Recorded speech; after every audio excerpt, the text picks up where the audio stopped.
Avengers! Assemble! What's up, guys? I'm Pencil here, and here we are to do a breakdown and review of chapter 421 of My Hero Academia, which is known as We Are Here. We got a lot to talk about in so little time, so let's not waste any more time and let's hop right into it. Heading me, are you ready? 3, 2, 1, go. What's up, guys? That guy with a pencil here. Fun fact, I do happen to have it on me. I keep it on me at all times. Another fun fact, yes, if you were wondering, this is 100%, like, notably, I give Hori passes on some things. Like, I fully believe he was not lying when he said he never heard of Zuko.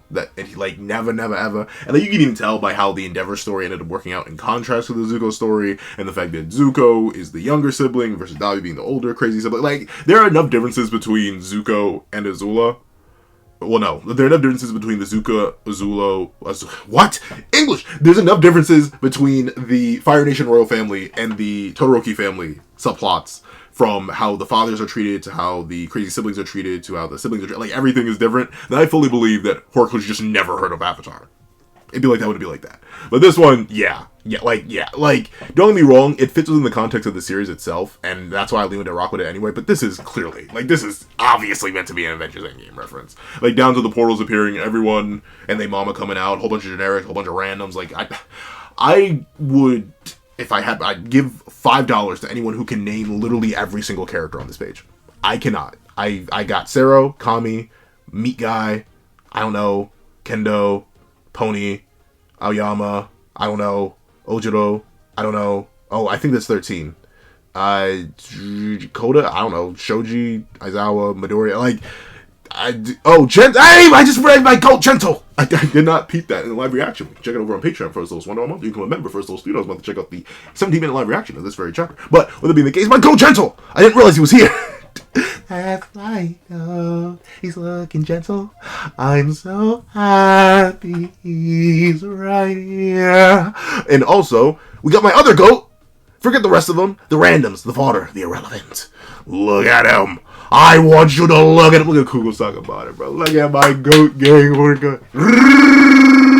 I know that's a Chewbacca sound and not an orca sound, but hey, I can't make orca sounds. But still, it's a nice, sweet little callback. Nice, sweet little reference. A little something light, And like I said, it works within the context of the series. Using Kurogiri as the portal man to get the endgame reference works beautiful. I ain't even gonna knock it, dog. This is nice. This guy, it brought a little bit of that passion out of me. This, in contrast to how Shigaraki was treated, this is how you pay respect to your 400 chapters of manga.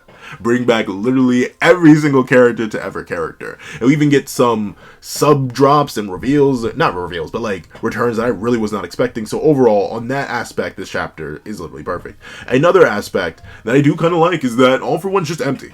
Bro's done. Like, once again, because he's not a complex or deep character, he's kind of... Well, here's the thing, right? You can definitely argue this chapter introduces some complexity and some deepness to the character. I'm 50-50 on it, because I kind of know about it. But with that being the case, the big thing that this chapter does is it kind of shows that All For One's just empty.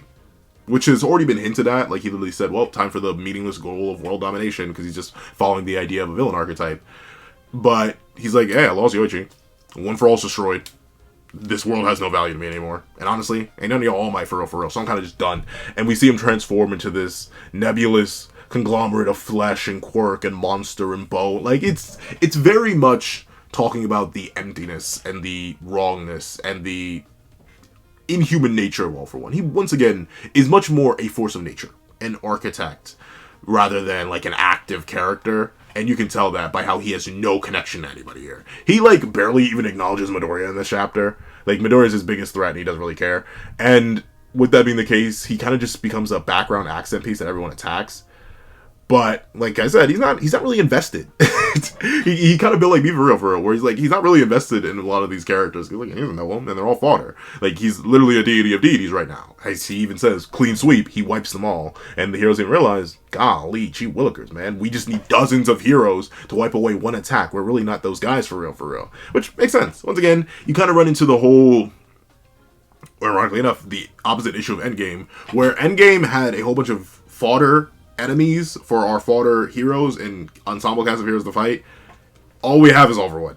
So they're just gonna have to jump him. But the thing is, like, even them together, jumping all for one shouldn't do anything. So I'm actually happy. Once again, this is Hori kind of keeping consistent with the power scaling, where all for one is just that guy. Even while mentally nerfed, weakened, and having no motivation, yeah, of course, he's this cataclysmic, monstrous creature, even in comparison to all these wounded heroes. And speaking of wounded heroes, like goat endeavor, he appears through a portal, and he blasts all for one.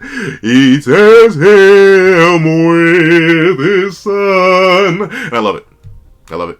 Once again, I'm still not the biggest fan of Shoto.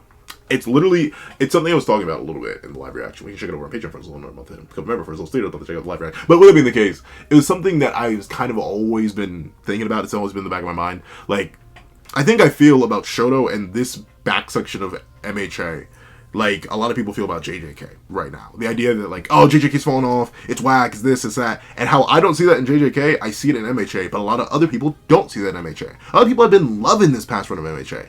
And for that, I say more power to you. I'm just weird.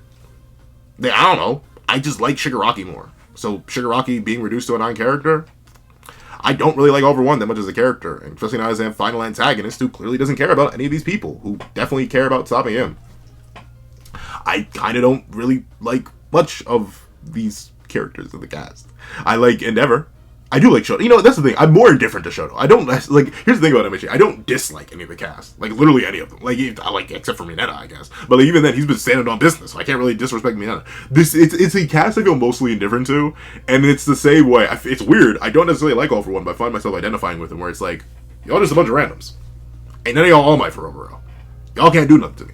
But we still do get to see these moments where I'm reminded of my passion for this series and the thing that I still love about it and the reason why I still review it. And I'm going to review it so that final chapter drops either next month or 5 years from now, whenever Hori feels like wrapping up. Because I love Endeavor. And I love seeing him and Shoto work together to blast All For One to oblivion. Does it do any damage? Absolutely not. But still, actually no, it does. It cooks him up a little bit. Oh, not really. It doesn't really cook him up. But still, I love seeing that. That's the culmination of an entire whole multiple years of build-up.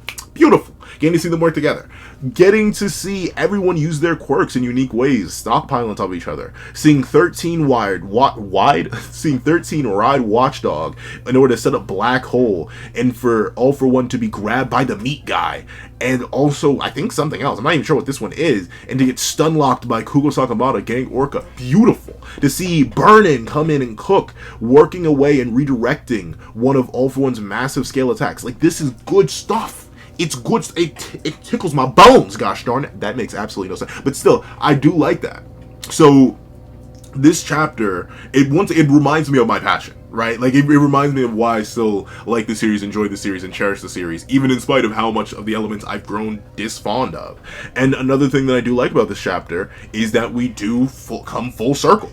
Midoriya's lost one for all. He's done. He's cooked. After this, he can no longer really be a hero in the traditional sense. The quirks are gone, everything's gone, but he still has the Ember, something that All Might was established to have ever since the start of the series. So he probably still has a few more hits left in him, a few more swings. Of course, does it make sense that Midoriya's going to be able to fight while being this damaged? Absolutely not. But at the same time, this is Midoriya. It's never made sense that he's able to fight through all this damage. So this is perfectly fine. This chapter is one of the chapters of recent MHA that I feel has no issues. This is literally a 10 out of 10 chapter in my opinion. From the idea of Midoriya bringing out his nerdy side a little bit, completely recognizing this type of All Might shirt, to seeing Aoyama come in and play off the whole hands dynamic that we've been building up for a while, and the whole idea of Midoriya reaching out to him, and him reaching back out to Midoriya, and then taking and dragging Midoriya to the battlefield just like he wants. The idea of seeing everyone work together against this unstoppable threat is fantastic. All the different callbacks to the people, from the guy who offered the shirt, to Eri herself who sacrificed her quirk and her arms, to the Endeavor fan, to Gran Torino, who I keep forgetting is even alive. I could have sworn that man was packed like 15 years ago. And even like, this is perfect culmination. This beautiful, like legitimately beautiful. I literally, there's no issues. I don't have problems with this, any at all, with this chapter in particular.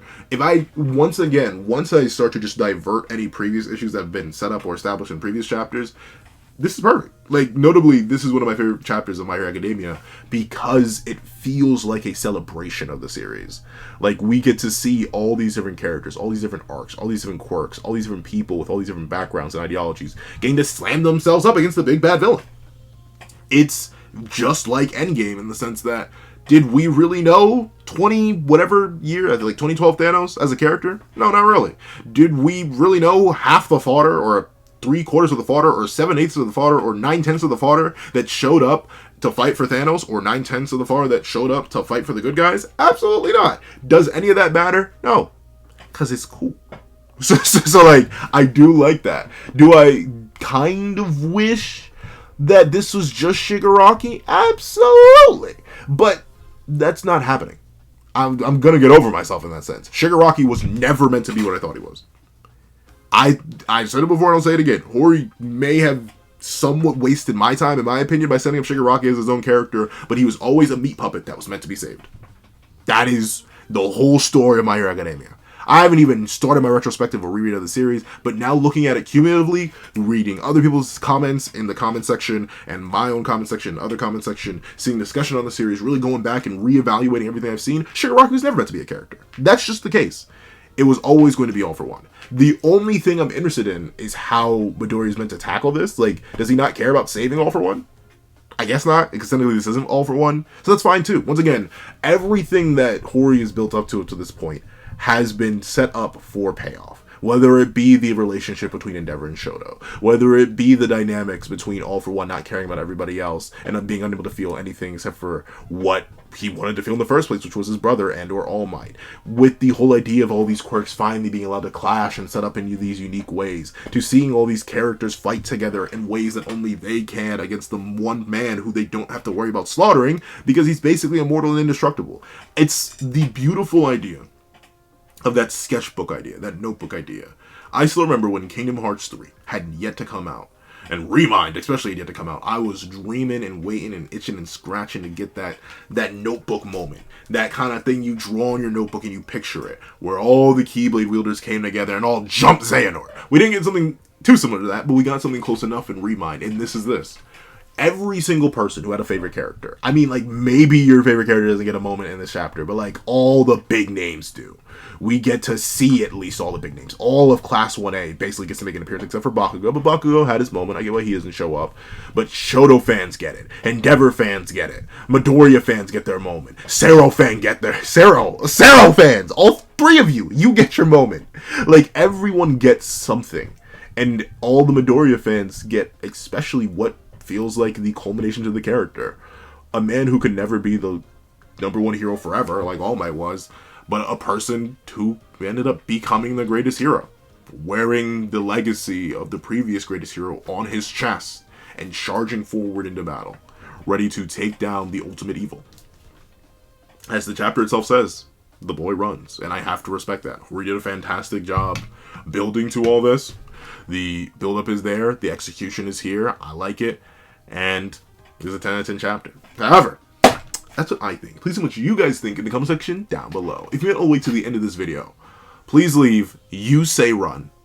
You say run in the comment section down below. As a thank you so much for watching. Please remember to leave a like, share, comment, and subscribe, and make sure that the notification bell so you not miss out on any videos that come to the channel. Also, I do happen to have a Patreon down below, where you can support me for as low as $1 a month, things like exclusive videos, early content, and more. You also now become a member of the channel for as low as $3 a month to get the same perks and more. Some of those perks will include the live reaction to this very chapter, every variation of all my videos, and if you become a $25 Patreon and $25 member, you can order whatever video you want.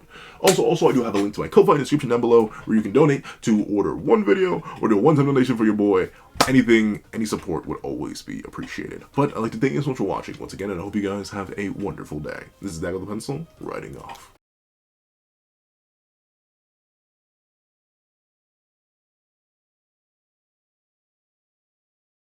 I'd like to give a thank you to our $3 members: Kleiner Plays, Greyhound, Akids Void, Astro, Eternal Flame, Red Wolf 4765, G Prosper, Paris Arnold, King Sukuna, and NMA. I'd like to give a thank you to our $5 patrons: Steron, Sean, Owexian, Midnight Lord 21, Kevin Encarnacion, Josh Brown, John Malcolm, and Igneal Lynn. And I'd like to give another thank you to our $7 member, Autumn Mornings Lazo. And I'd like to give a big old thank you to our $10 members, Robbie Uchiha and Jay Warrior. And I'd like to give another big old thank you to our $10 patrons, Panda Goat, Joaquin Munoz, and Idemokami.